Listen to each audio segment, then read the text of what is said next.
Hello, and welcome to the South Coast Artist Index, where artists, performers, and writers, as well as curators, directors, and supporters, anyone with ties to the creative community, drops by to introduce themselves to you. We'll talk about their beginnings, their vision, their passion, and so much more. Well, folks, it's time for another episode of In Focus Podcast, brought to you by theartistindex.com.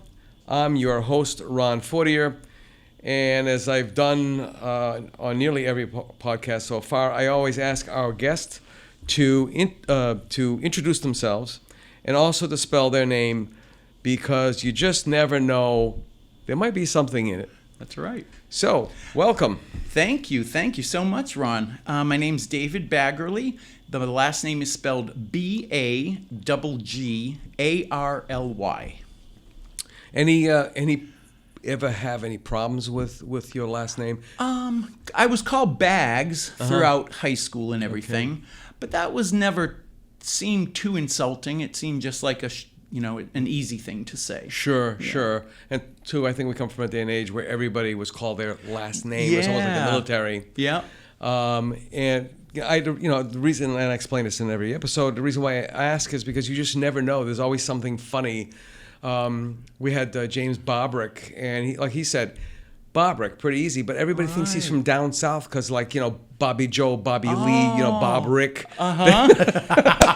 So there's always a story behind somebody's name, That's great. And even with my name, I've been called Fortin, Frontier, wow. Oh my gosh, all kinds of different things. Did you ever have a nickname that was kind of correct spelling? Were you called Fort or? No, in fact, the weirdest thing ever happened to me was when I was in Houston, and I was there going to paint school, believe it or not. I had an advertising agency, and we represented Cortals Coatings Marine Division. Wow. And we went down to their paint school, which is kind of cool because I knew quite a lot of what they were talking about, and I learned a heck of a lot more. Wonderful. And there was some young lady there who wanted to send me some information, and they pronounce my name down there Fortier, right, which is closer to the French. Sure. And I said it's Fortier. Well, wouldn't you know, I got a piece of mail addressed to Ron 4, the number 4, T-R. I don't know if this is political. I'm like white Muslim. Right, it's like Malcolm X. I'm Ron 4TR or R2D2. Right. Getting you ready for your classification. So since then, I've now addressed myself like I have certain files or whatever, and I put down 4TR. That's great. And then somebody said, "Hey, it could be 4TA." Oh, right. I said, "Yeah, but I'm not down south." Right. So that's why I always ask. I saw your latest work in Framingham. Oh, you did? Posted. Oh, Unfortunately, okay, couldn't get there. It was like one of those wild weekends. Oh, sure. Nothing crazy. We have a teenage daughter, so it's like mommy taxi, daddy taxi. There's events and things that you're involved with, And wow. Thanks. Yeah. Wow. That makes me smile. And as I always tell people, for some weird reason, it's never before has a boy wanted more. When I see certain people's work at a certain size, I always say to them, "Couldn't you make this bigger?" Right. Because your stuff could really stand. Oh, yeah. To go 4, 5, 5, 6, even more. More. Yeah. Yeah. In the current exhibit, the largest piece I have is something like 3 by 5 feet, and that's about the biggest. And I would love to paint bigger. And I have such a tiny studio space right now. It's basically the size of your average den in a New England home. And I can paint maybe 2 of those at a time. Yeah. And I'm going to get back to it, but it demands having longer stretches of time day after day after day to maintain the memory of how did I mix that color? How did I apply this one from yesterday? I find if I can't have a continuity of my concentration for days on end, I lose when I wake up the next morning, I've sort of lost the memory of how I did it the day before, unless I'm in that groove.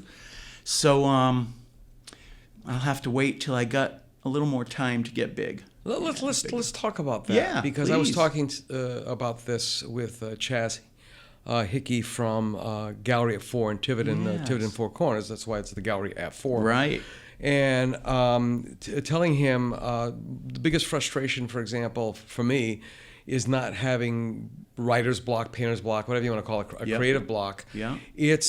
I make the mistake sometimes of having a preconceived idea. There's a space and time or a piece of work that I did that I've always liked, Yeah. and I want to replicate it and I want to take off. Right. But as it's always happened, even when it occurs naturally, I'm getting in the groove. I do what I call pinging. I'm just throwing stuff out. Yeah. I get in the Nice. groove.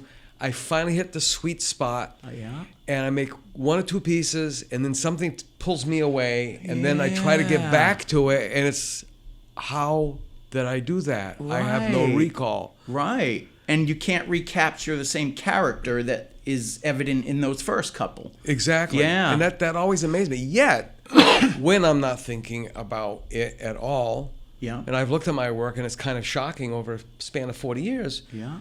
is to be doing a piece of work and going, oh my God, it's just like something I did in 1978 or whatever. Yeah. I notice that too. It's like imprinted in our heads. Mm-hmm. Now, do you think you have a visual language? I must. And I paint.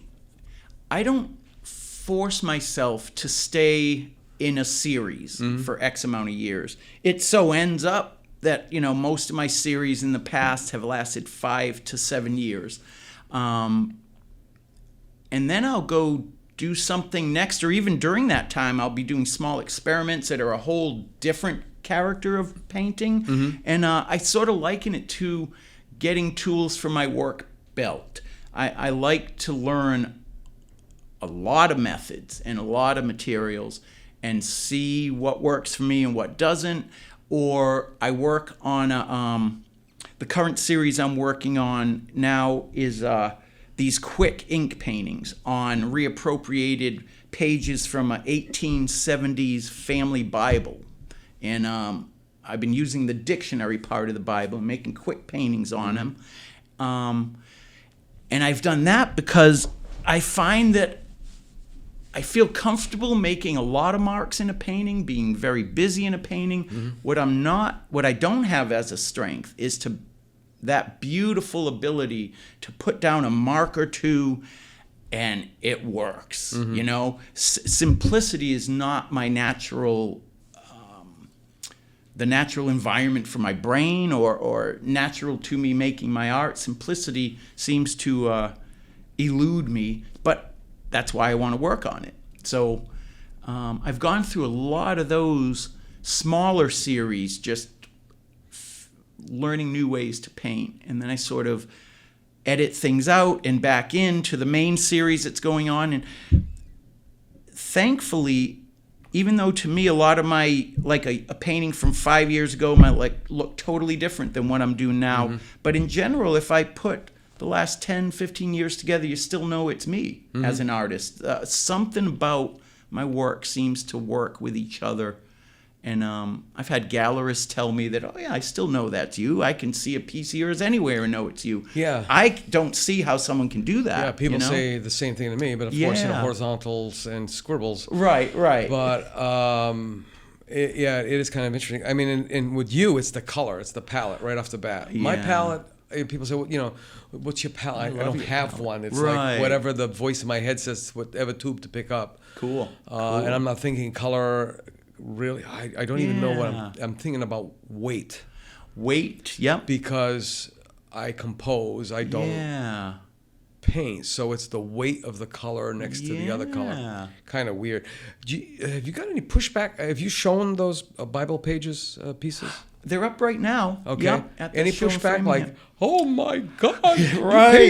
you're defacing the Bible? No, none at all. Okay, interesting. No. But also it's the first time they've shown, and I don't think anybody really knows they exist except looking at them on Instagram. Okay, all right. So I'm expecting there could be pushback from one way or the other. Yeah. And then that brings up a whole nother set of factors right there. Right. So from what I'm gathering then is you're probably a concrete sequential. You have to you go inch by inch. I mean, you have an end goal in sight, but you go step by step till you get to that goal, that kind of thing. Yeah.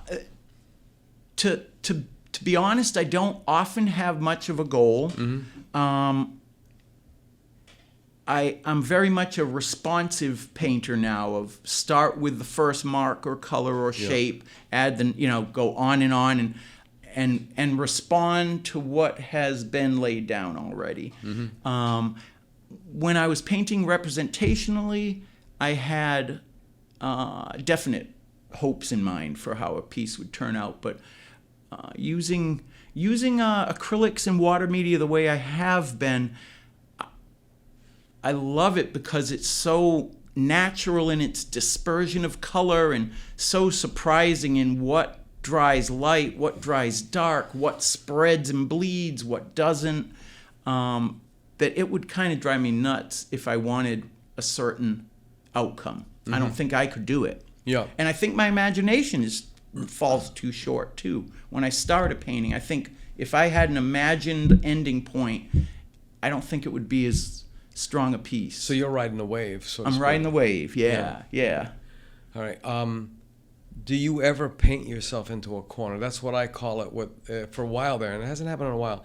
For a while there, it was almost like, and I sometimes, you got to wonder if your subconscious isn't speaking to your conscious mind and then causing things to happen, and then you think it's some sort of voodoo or miracle or whatever. Right. But it hit her up about, it was always like painting number 7, or it could be painting number 13, or that kind of thing. And then there would be that painting would be the one that would vex the heck out of me, and I would just move on to like painting number 8 or painting 14, and just keep on going and keep going back, keep going. And like I say, I painted myself into a corner, and I'm moving forward, hopefully that I can find the solution to this thing that's propped up against the wall, waiting for me to finish it, because it's just like driving me nuts. That happens to me those? All the time. Yes, all the time, and it happens so frequently that now I have to remind myself to stop and let it sit. Especially when I feel I've painted myself in a corner. I used to go sling paint onto that painting and try and wrestle with it, usually wiping out anything of worth. But now when I've painted myself into that corner, I know just stop, give it anywhere from a day to a month. It'll come or it won't, and it usually the solutions come to me. How about waking up in the middle of the night and going, "Oh, you dummy!" and running into your studio and going, "Boom, boom, boom!" Yeah, there it is. Right. I mean, because your subconscious is working at night. Yep, that does happen to me at times. I don't tend to get up, but I keep a notebook by the bed. But ironically, I just went to bed a couple nights ago, couldn't sleep for a couple hours, so I got up, went back in the studio, and something came that I was trying to work on that evening before going to bed. So you're started off as a representational artist, landscapes and human figures. Yeah. And that lasted for how long over the span of time? Let's see. Well, it started as a youth, and then I don't think I didn't play around with abstraction until we lived in Providence in our own house. We bought that in 94, I think. 93. Just in case you're wondering, that other voice is Abigail, or Abby, his My dearly beloved darling wife. Yes. Amen. And so 93, I probably didn't start trying to paint abstractly till 94, 95. Okay. So I had from... What bit you? Lack of time. I was working on a series of paintings that were playing around with the human figure and with the space of an urban environment. Reminiscences of Rembrandt, Tim Burton, a few others. Yeah. Okay. Painting these really funny, almost toy-like humans in these interactions in the city. And I was building them up with they were almost three-dimensional in their surfaces. I'd build them out of styrofoam strips and epoxy resin, and I'd bury metal or other things in there. But they were taking a month at a time. Yeah. And I was in love with that series, and everybody loved them. And then I just didn't have a month of a straight brain like I was talking earlier, uninterrupted time. Yep. So I decided I better at least play around with paint, keep my hand in this thing. I was probably still painting landscapes then, but landscapes were only for money at that point. It wasn't where my heart was. Yeah. So I just said I have to at least paint something real while I'm rehabbing our house. And so I started with landscape imagery because I was totally familiar. That was already boiled into my head.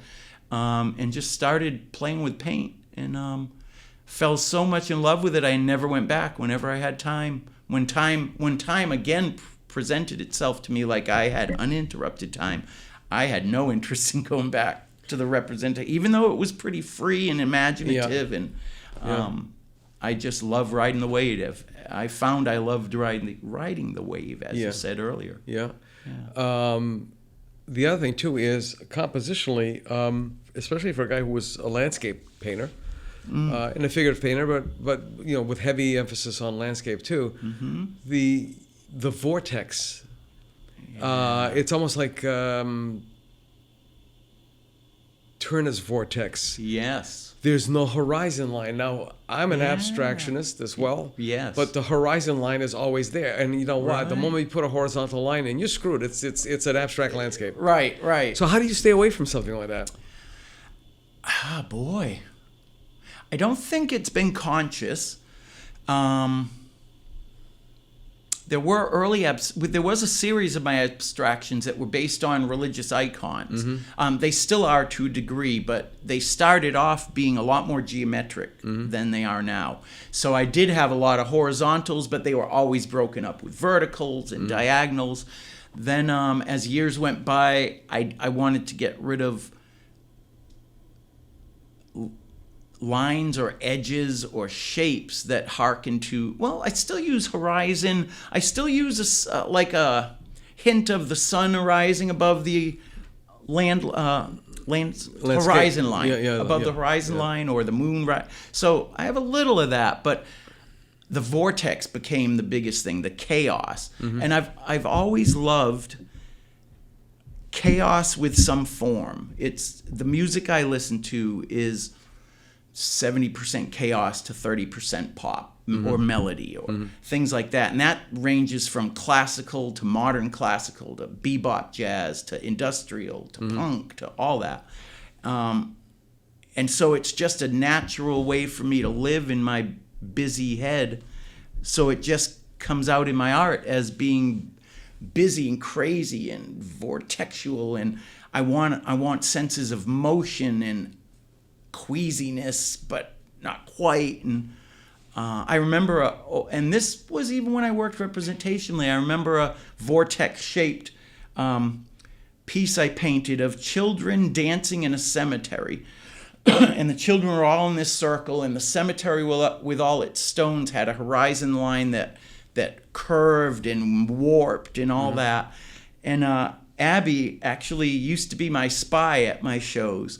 And she was standing near my painting and heard these older women talking, and one woman was saying something like, "Oh, I like how that color carries around, and that one goes through, and no, look at that going. Oh, I'm starting to feel a little queasy, or unsettled, or something." And I love that. I love that. I want to challenge, but I don't need to shove your face and rub your nose in it to challenge you. I want to challenge and show some sort of cohesiveness or something like that. Now, music, and this is like one of those, I guess, 10 most asked questions of painters. Do you listen to music while you paint? And what kind of music do you listen to? And does it affect your work? Right. So I got all those three. I do listen to music. I also listen to podcasts a lot nowadays, but I do listen to music a lot, and I like all those I pointed out earlier. I don't listen to classical that often, but I have a bunch that I do. I listen to a lot of experimental jazz and bebop jazz, but I'm mostly a rock guy. I love gospel music. I have a bunch of that I listen to. But I do tend towards the harder side of guitar-driven rock and computer-driven rock.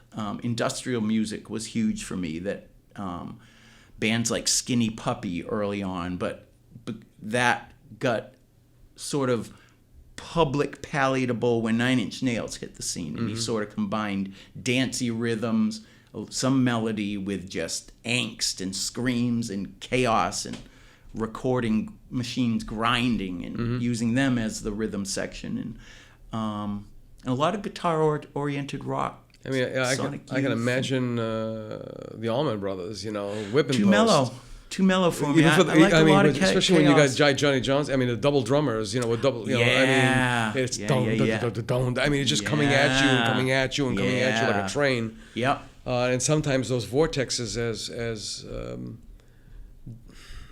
as pretty as they look, right, are unsettling when you look at them. I intend them as an existential kind of challenge, maybe, but I don't do it lightly. I definitely, the unknown is huge to me, and I think I'm now painting. Oh boy, I just lost that thought. It'll come back. Eventually. Yeah. And with that in mind, what's in your mind when you're painting? Any emotions or any driving forces? Again, I asked that question because I had Bill Kendall on the show, and his thoughts were pretty much very, very simplistic. I'm just interested in the application of paint on the canvas. And me, I've always said it's just cold blood, sang-froid. I'm just doing compositions, so there's no emotion. Right. And yet, regardless of what we say, what the viewer thinks is in our work is what they bring home. Yes. Yeah. So what's in your head, aside from the music, aside from everything else? When I'm painting, surprisingly, even though my paintings are very emotional looking, I'm like you and Bill. I'm thinking about how to apply the paint. What new thing can I try and see how that makes the paint act? My choices might be about emotion, but while I'm painting, it's actually more on the formal element of what color would make this what emotion. So I'm kind of checking myself, and I'll choose a color maybe that I think would be the next logical one, but if it counteracts the emotions of the rest of the piece, or it only is about the same emotion as the rest of the piece, I might say that's not the choice to make. So I do have the emotional response of the viewer in mind as I'm painting. And since I have no preconceived thoughts, I probably carry more awareness of the emotion than an artist who plans it out and is executing it. But I still, I don't think I'm stepping out on a limb to say that at least 80% of my mind is only on the formal application of paint, the mixing of the right color, how much water to add, what type of medium, what type of brush. So you're conscious of process almost all the time? All the time. Because when I taught watercolor, people thought it was kind of bizarre, but the first few sessions I would have the students apply watercolor on paper towels, white paper towels. Nice. And they're like, well, this is horrible. I said, well, that's the whole point. And it's not to frustrate you, but you're trying to make the brush react the way you want it to on that paper. That's right. You have to learn how the brush reacts on that kind of paper That's so that you can right. control how it reacts. On that paper. On that and paper. it will be different from a different type of paper. Exactly. And you should be aware of that. Right. So that when you Yeah. finally go on to the real, Yeah. watercolor paper, and that's the worst thing too. Teaching classes is you thought, okay, now this is the good paper. Right. All of a sudden they just like Right. totally Yeah, seize freeze up, right. Yeah. Here's the good paper. Yeah. You know. Yeah, so- I almost still have a little of that left in me. I'll think, when I start this series of sketches, I can just put it on crappy stuff. And then if This the is first $30 one, a sheet. yeah, if the first couple come out okay, it's like, okay, time to get the good stuff. I should have just started there. Exactly. Yeah. It's a kind of a weird lifestyle. It is. Your education now. Yes, yeah. And again, one of the other. When did you know you wanted to be an artist? Right. I knew I wanted to be an artist probably in 8th or 9th grade. I hadn't really been aware you could be an artist or how to be an artist. I didn't know there was such a thing as art college till I was in 8th grade, I think. So once 9th hit, I knew I wanted to be an artist, and that means in my day and age and yours, the teacher gets portfolios together for everybody, especially as you're a junior and a senior. And so I knew I was seriously going to go for art college. And I went to Maryland Institute College of Art in Baltimore. Could have gone to RISD, but wanted to get further away from home. RISD's only an hour from where I was born and raised, yeah. So... And where's that? I was born here in New Bedford, Okay. Massachusetts, and I was raised a few towns away in what's called Mattapoisett. Okay. And I lived in the same house my entire 18 years there, and came back, 2 or 3 summers, and then just didn't come back after that. Mm-hmm. So art school was such a joy. I mean, I had so much joyous energy to just like give myself more work than homework demanded. I remember doing, for a quick, small study of a drawings task given by the teacher, I would do things that were like 3 feet, 4 feet tall on a piece of paper and really just work all night long. And it was just a joy to be in school. And did you receive your BFA? I did. And your major BFA. was? I think I ended up as a painter. I was a mixed media major, and then I narrowed it down to painting. And that's after thinking I was going to be an illustrator when I went into art school, because that was the only way I thought you could make money. And I was right. It is probably one of the only ways. Then it became the worst thing in the world when technology started to rear its ugly head. Yeah. Yeah. A lot of friends who studied graphic design and stuff back then who, right when computers were just starting to come in, and they've had to go through education their entire life, re-educating since then. Yeah. Every version that comes up. Yeah. Did you go on for your MFA? I didn't. Nope. I was married.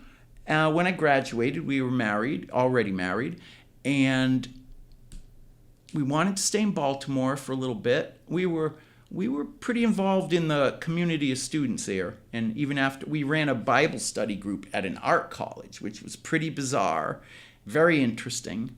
Got a lot of interesting reactions. So this was 19 what? 1981 I started. So I guess to use the term Jesus freaks was still being bandied about at that time. It was still, Yeah. And I like the word Jesus freak, That was when Godspell came out. And Yeah. Jesus Christ Superstar was out. Yeah.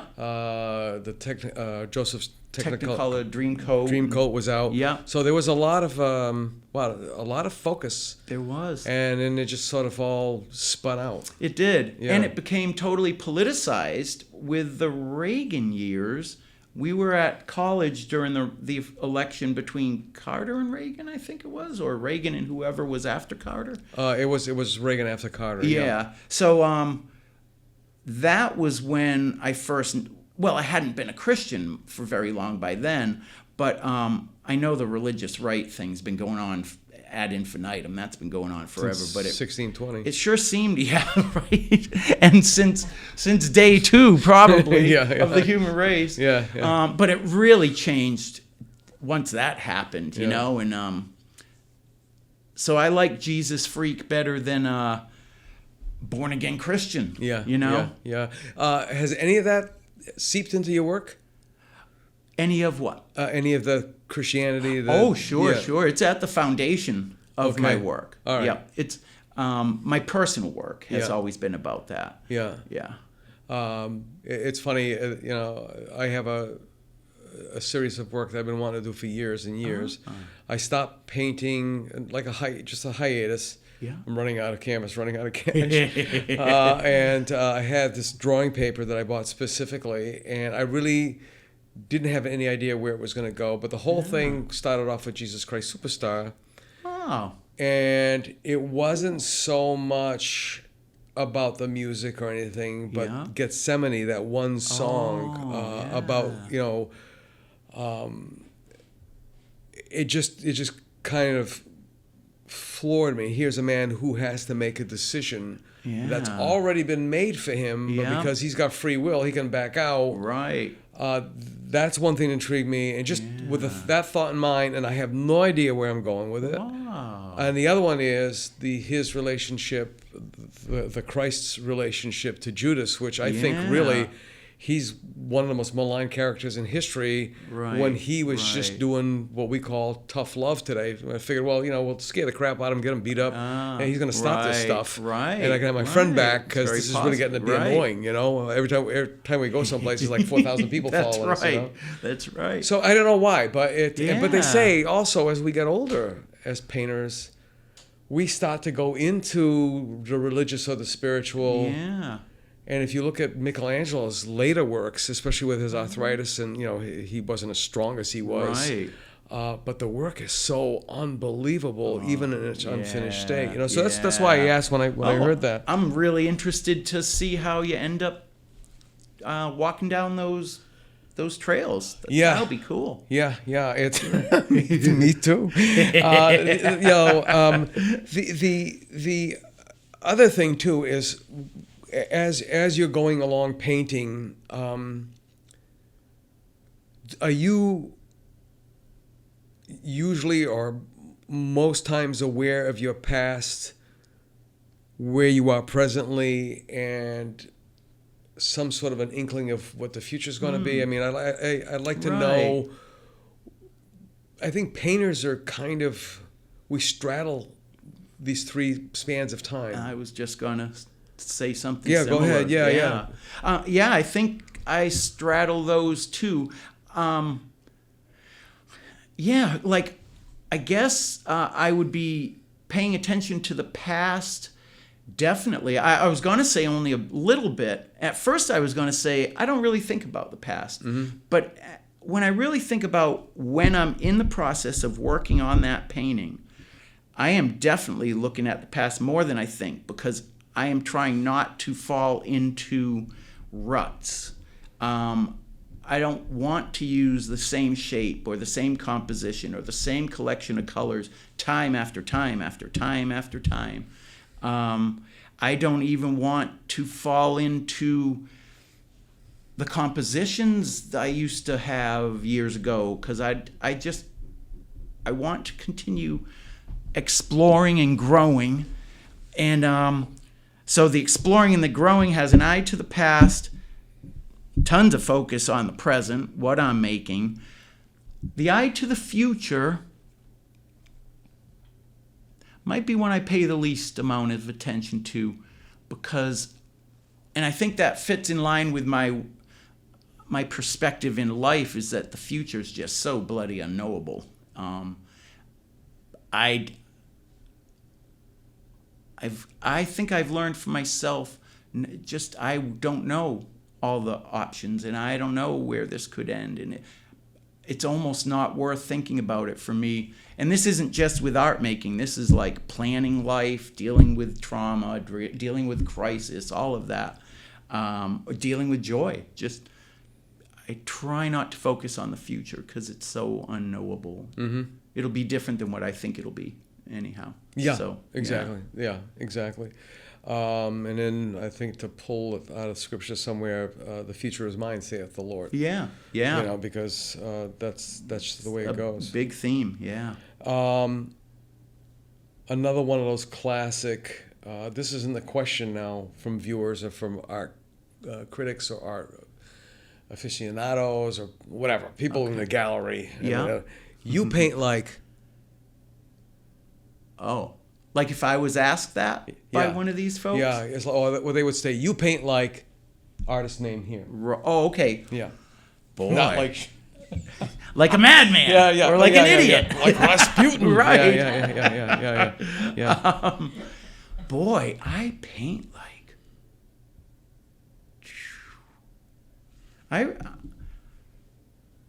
I can see lots of painters as influences, but I don't know, have a clue as to if I had to name one or two. I really don't. I was just going to ask you, could you name one or two that influenced you? And it's hard looking. I mean, the only person I think, well, actually two people, and I've discussed this with you online. Yeah. Is Furman Andrade that was a year ahead of me at the University of Miami. He was doing those Madonnas and doilies, and you had those mandala things. Yeah. And I think I sent you what I could find from those days. And then there's that other gentleman. I sent you the link. The gallery's defunct now in Germany because the owner's husband, who was also a painter, came down with cancer, and she put all of her efforts, obviously, into the last days of his life. But this guy paints, I mean, big. Yeah. And he's wow. He sells. He's like one of those guys that are touched. You know what I'm saying? Yeah. Yeah, it's a big. So wow. I see those people, which aren't exactly household names, right. but they're going back into any of the classic guys in pages of an art history book. I do see Vasily Kandinsky's colors. Good.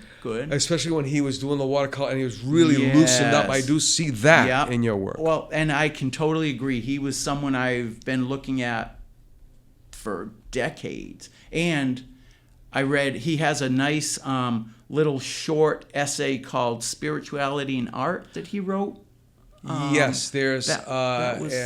do I have it with me, or did I leave it back in Portugal? But there's a great little paperback book. It's about as thick as this pad. Yeah. I'll have to see if I can get you. It's probably still in print, or you can get it on eBay, or whatever. Yeah. But I read that. It's absolutely amazing. It is an amazing document and array of thoughts, and so he was an early influence. Previous to him, I loved Max Beckmann, was one of my favorites, which I can still see in my work in terms of the busyness and the things everywhere and scale changes and chaos. Yeah. Let me ask you, what is your ethnic background? I am half Polish, half Polish. The other half is a mix of English, Bohemian, and Scottish. So, yeah. Wow. Yeah. Okay. White Europe, except for Bohemia, has some mix. Bohemia is still white. west. That's Eastern Europe would be Poland, and Bohemia would still be around. Yeah. Eastern, I mean, we're talking. Transylvania, Swabia, Czechoslovakia, Bosnia, all those. A lot of those countries that they put the lid on after World War I, and then it bubbled up into the 80s and blew off. Yeah. Do you find any of your ethnicity in your work at all? Probably, because I've studied a lot of religious icons, and interestingly, I found I had this favorite icon of mine that is at the Boston Museum of Fine Arts, and took me a while, but I noticed it was actually one of the few icons I've seen that was from Czechoslovakia and Bohemia, and I was like, that's curious. And it too was packed, busy. Yeah. And that doesn't happen often in icons. There's often big parts of yeah, either usually where all the gradated gold color. leaf is on. The gold leaf. Yeah. And I have looked at Polish icons too, and I respond to them because they're very ornate. And but I also love Ethiopian icons, and they're about as simple and almost primitive as you can get. So yes, I have found that perhaps my ethnicity maybe has some sort of DNA of memory or something.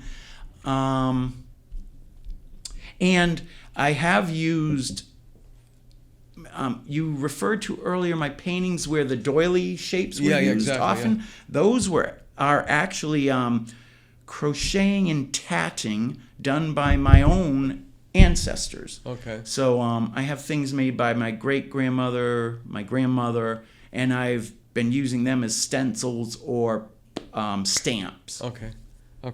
And as you were speaking about the icons, it's kind of interesting because the Russian or the Slavic icons, and then that's still such a hangover from Orthodoxy, from Greek Orthodoxy. Yeah. And then there was the iconoclasm, which was the battle, the war against trying to purge images. all these Exactly. images, right? And that stuff, it just hung on forever. Yeah. So when you go into a Polish church, or especially like the Ukrainian churches, you see, the onion domes, and it's such a different kind of Catholicism. It's not a Western, Southern and Western Catholicism. Right. It's an interesting blend over. It is of that.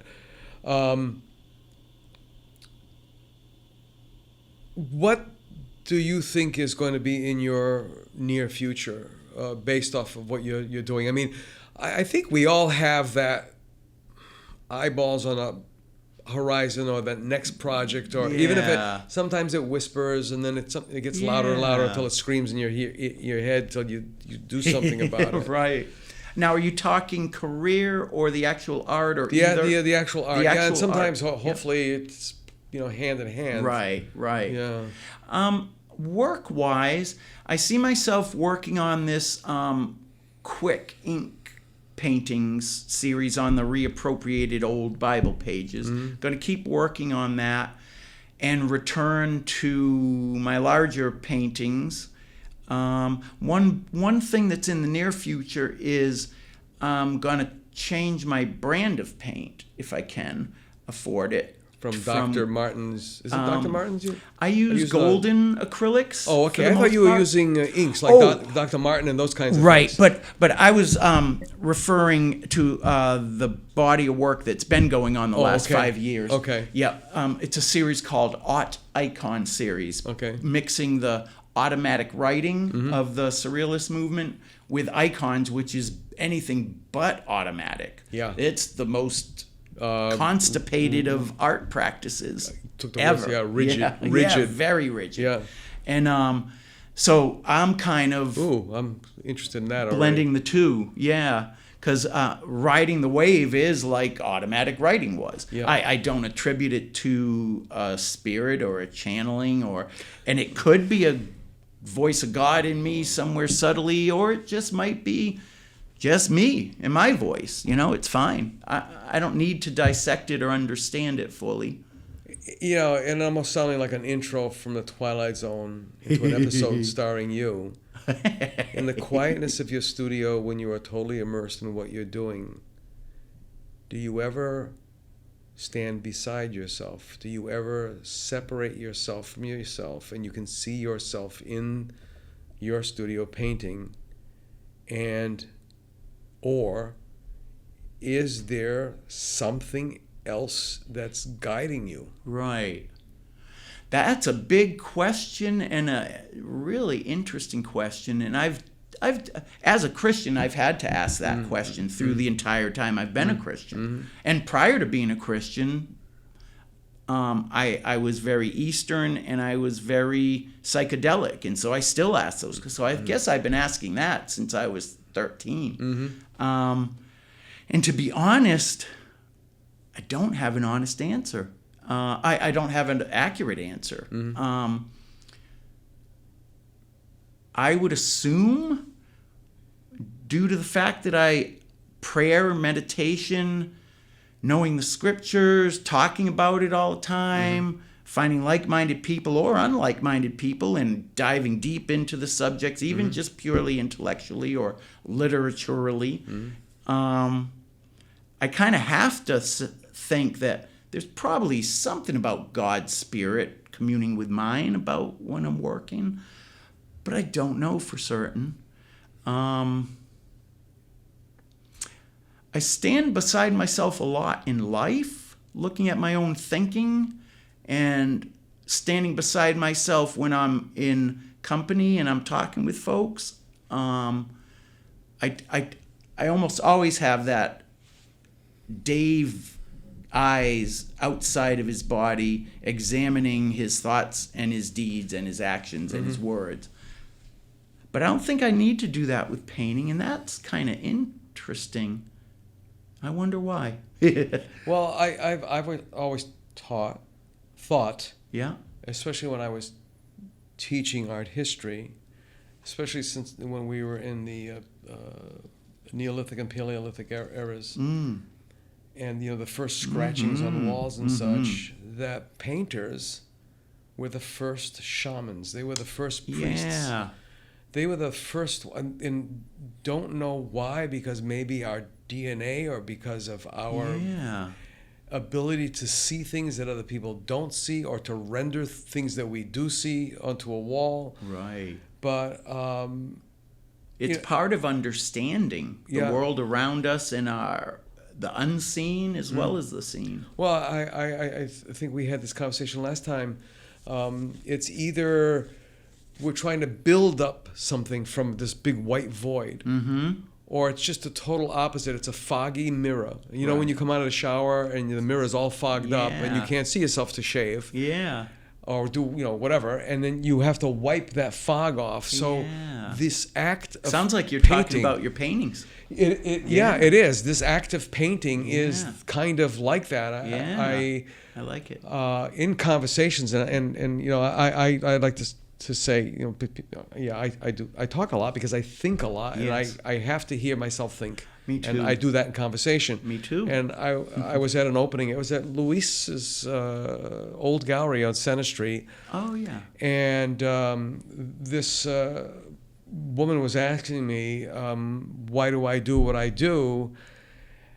And I opened my mouth, and I was going to pretty much tell her, damned if I know. And then all of a sudden it jumped into my head and filtered into my mouth. I said, do you know the movie Close Encounters of the Third Kind? She said, yes. I said, I think the main character is Roy. That's Richard Dreyfuss. Plays Roy. And he has this encounter on the road in his truck. And he gets home and, with Terry Garr and his wife, plays his wife. And she makes a dinner, and there's mashed potatoes with the dinner. And all of a sudden he starts playing with the mashed potatoes. And everybody in the audience, everybody's watching it, knows what he's doing. Right. He's starting to sculpt the Devil's Monument. Yeah. And he is so driven and has no idea, and he's frustrated beyond belief, and he knows he's being looked at as, and what's the word, when you look at someone that's suspicious, doing surveilled or whatever. There's a word to it, which of course we'll remember when this podcast is over. Yes. But scrutinized. Yes. He's being scrutinized. Yeah. And he himself can't even scrutinize what it is that he's doing. Right. And you try to explain this to people, and it's like, it's just a bunch of monkey crap smeared all over the thing. You guys, all shysters, which is kind of a funny word to use about monkey shite. But and you're trying to sell that stuff that you smeared around for like thousands of dollars. Right, it's like, right. Well, if I could get thousands of dollars, I'd shake my hand. You're right. And of course, it's not just slapping stuff around and purposelessly. No. Or so that kind of thing always gets under my craw a little bit. Oh, my kid could do it. It's just playing around. But I'm trying to get it something substantial. You're trying to get it something substantial, and we're both experiential. We want the viewer to feel something. And what's one word that you've heard to describe your work almost over and over again? probably spiritual, I think. If I think back to open studios and gallery openings, colorful is one of them. Busy, another. Okay. Yeah. And less of a, when I was a younger artist, I was focusing on the dark side of the human condition a lot, and usually as opposed to a little bit of light in the paintings, a little bit of freedom in the midst of imprisonment, chaos, gnarliness. But I'm less about the darkness now, and I am trying to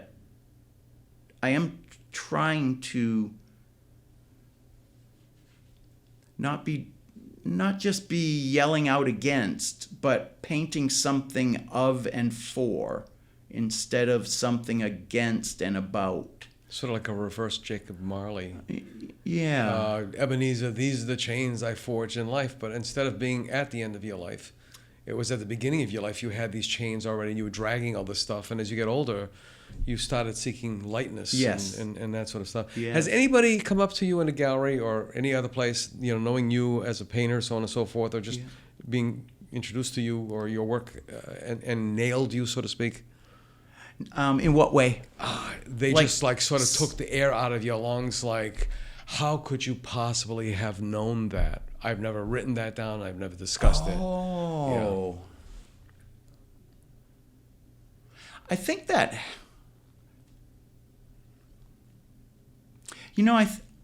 boy, that's a toughie. I don't think I've had many people nail it, Or nail it for you. Or nail it for me, right. Like, oh my God, I never thought about that, but Right. you're absolutely right. People have certainly said things that strike me that way, but not so that I remembered any carried down to today. All right. But I don't even know if anyone could, because I think I have a million connections to my work in my head. Mm-hmm. And most viewers, the most astute ones, are only going to pick up a few. Mm-hmm. But someone would have to really come up and say, I bet you listen to this type of music, I bet you're that type of... They'd have to cover a lot to set me back on my heels. Okay. Yeah. Right. So, as we're getting towards the end of this, when you're gone, mm-hmm. and all that's left is your work, mm-hmm. Hopefully. Because that's a whole nother show. Yeah. Several shows, actually. Right. How would you like to be remembered? You asked me this in our first interview, and I thought about it a little bit, but I've tried not thinking about this second interview so I could come in fresh. Mm-hmm. Oh, and by the way, just in case you guys are wondering, we had a total technical fail. It was like a vortex of technical mishap. So anyway, but it was bound to happen. Yeah. I'm glad it happened with you because of your patience and kindness and so on and so forth. And I'm just happy to have a second time to talk with you. What was the question again? When you're gone. Oh, what do I want to be? All that's left is your work. How would you like to be remembered? I think I'd love to have the art world say this artist got to something universal and individual and idiosyncratic, kind of one of a kind. Just each person no one's like each other. Some people hide that. I think the best painters push that to get as different mm-hmm. to not be different for the sake of being different, but for the sake of following our own personal vision. And why do we want to spend our life pushing someone else's or some pre-made vision? We want to be our own artist. Well, William Blake is probably, trying to find another one like him, although, you can argue about Goya and so on and so forth. Right. And in this entire world, there are very few of those people that exist that were that unique. Yeah. And I'm almost wondering if it's because the world sort of just rejected them and You know, are they to be found in secondhand They're shops? lost to history. Yeah, there was a guy, especially to art history. A gentleman whose notebooks were discovered in a secondhand shop a couple of years ago now, I think it is. It's been going around on Facebook, you know, the social media, and nice. Talk about jaw-dropping kind of I gotta find him. Yeah, and I've got to remember where I saw him. Okay. But again, we all want to be unique. Yeah. And we did in our youth, but when you stop and think about in our youth, we wanted to be unique, yet we didn't want to be different from anybody else at the same time. Right. It's a constant rub, and I think I was fortunate that I sort of pushed up my maturing levels by bad decisions when I was young. I started doing pot at 12 or 13 and drinking, and started acid and PCP at age 14, and got myself into psychedelic quandaries and messes and pain, and got out of it. And so by the time I actually went to art college, I had sort of grown up. I'd gone through my trial of fire, my realization that if I continue on the road I was on, I would be dead. And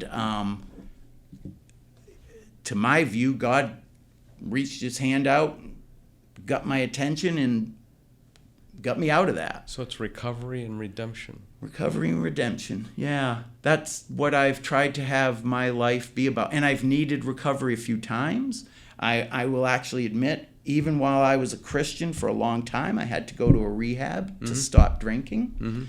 And that came about because of pain meds and back surgery, blah, blah, blah. Yeah. But I couldn't stop the drinking without help. And I'd been a mature Christian for I'd been a Christian for 20 years already. Yeah. And had worked through what type of Christian I thought was the best kind to be, which is always less vocal and less vocal and less vocal than what I thought when I was young. Yeah, you don't want to be the gong, right? The clanging right. gong. It becomes empty. Exactly, exactly. And I don't want my art to be propaganda at all. So the idiosyncraticness is pretty conscious for me because I have a history of religious painting behind me, and so I forget what else I was. I don't know. It's probably a good thing because I was going to say to myself, "Damn, I hope we can remember this." In fact, the next time you come on the show, we're going to have to play back this section. Yeah. Because I think this is something I told you. Tell everybody this is not a one and done. Yeah. I want people to come back. That's exciting. And this idea of recovery and redemption is interesting in of itself. I mean. Yeah. And I think everybody's in that boat. Yeah. Every human. Yeah.